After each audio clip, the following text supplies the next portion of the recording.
नमामि गंगे योजना के तहत गंगा को प्रदूषण मुक्त करने के लिए योगी सरकार अब रिवर रॉन्चिंग की मदद लेगी। नदियों की पारिस्थितिकी तंत्र को मजबूत करने और गंगा को प्रदूषण मुक्त करने के लिए योगी सरकार गंगा में 15 लाख मछलियां छोड़ेंगी।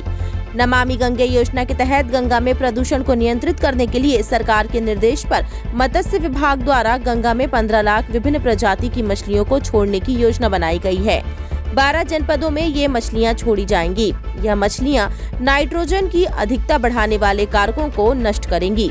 सरकार गंगा को प्रदूषण मुक्त करने के लिए कोई भी कसर नहीं छोड़ना चाहती है। नमामि गंगे प्लान के तहत गंगा में मलजल जाने से रोकने के लिए एसटीपी का निर्माण, गंगा टास्क फोर्स समेत गंगा को अविरल और निर्मल करने के लिए सभी जतन किए जा रहे हैं, जिसमें योगी सरकार को तेजी से सफलता भी मिल रही है। अब यूपी की योगी सरकार ने गंगा के इकोसिस्टम को बरकरार रखते हुए गंगा को साफ रखने के लिए रिवर रॉन्चिंग प्रक्रिया से मछलियों का इस्तेमाल करेगी।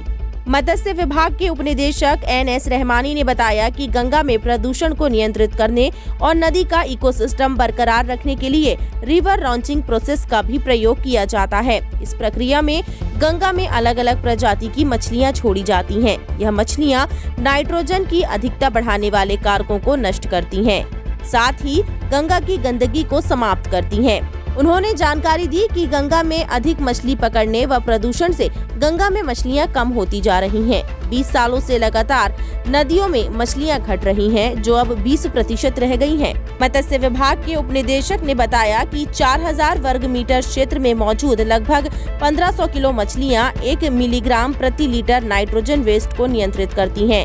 इसलिए सरकार ने गंगा में भी लगभग 15 लाख मछलियों को प्रवाहित करने का निर्णय लिया है। हर दिन गंगा में काफी संख्या में नाइट्रोजन गिरता है। यदि नाइट्रोजन 100 मिलीग्राम प्रति लीटर या इससे अधिक हो जाता है तो ये जीवन के अलग अलग हिस्सों को प्रभावित करता है। इसके बढ़ने से मछलियों की प्रजनन नहीं हो पाती है और वह अंडे नहीं दे पाती हैं। इससे इनकी प्राकृतिक क्षमता भी प्रभावित होती है। इस योजना के जरिए नदियों में प्राकृतिक जनन का कार्य शुरू किया जाएगा, क्योंकि इससे मछलियां संरक्षित होंगी और मछलियों के बढ़ने से अन्य जलीय जीवों में बढ़ोतरी होगी और प्राकृतिक प्रजनन ज्यादा होगा, जिससे नदी का प्रदूषण भी कम होगा। सितंबर के आखिरी माह तक रोहू, कतला व मृगला नस्ल की मछलियां गंगा में डाली जाएंगी। इससे गंगा के प्रदूषण को कम किया।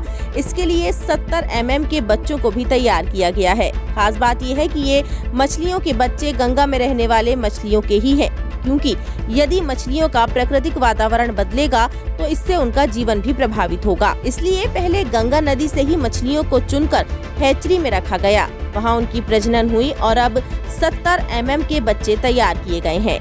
टाइम 8 उत्तर प्रदेश के लिए ब्यूरो रिपोर्ट।